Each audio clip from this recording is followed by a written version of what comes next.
முந்தானத்து நீங்க அவங்க சொன்ன மாதிரி நீங்க ஓபிஎஸ் சந்திக்கலையா சார்? சென்னை கோட்டூர்புரத்துல சந்திச்சதாவே ஒரு அழுத்தமான பதிவுகளை வச்சிருக்காங்களே சார். வேண்டுமென்றே வதந்திகளை பரப்புகின்றவர்கள் மீது என்னால் அதற்கு பதில் சொல்ல இயலாது. ஏனென்று சொன்னால் அது போன்ற நிகழ்வு நடைபெறவில்லை என்பதை தெரிவித்துக் கொள்கிறேன். சார், அப்ப திட்டமிட்டு உங்க மீது வதந்தி பரப்புறாங்கன்னு சொல்றீங்களா சார்? குற்றச்சாட்டு வைக்கிறீங்களா நீங்க?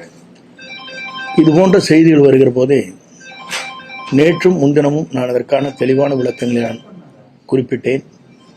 இருந்த போதிலும் தொடர்ந்து நேற்று மாலை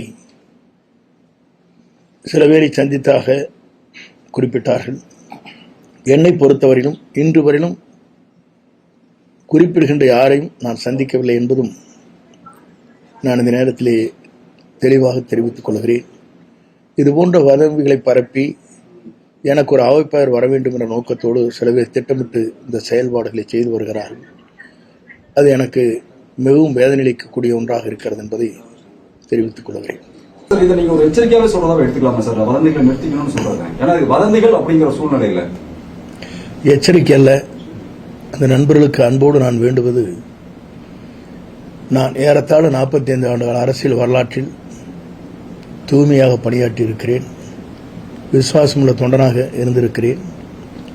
மக்கள் பணி என்பது சிறந்த முறையில் நான் ஆற்றி இருக்கிறேன்.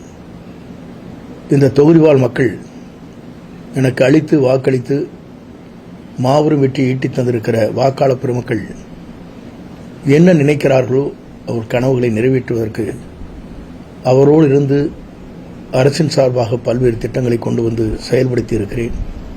அந்த மக்கள் தான் என்னுடைய உயிர் மூச்சு, தொண்டர்கள் தான் என் உயிர் மூச்சு, கழகம்தான் என் உயிர் மூச்சு என்பதை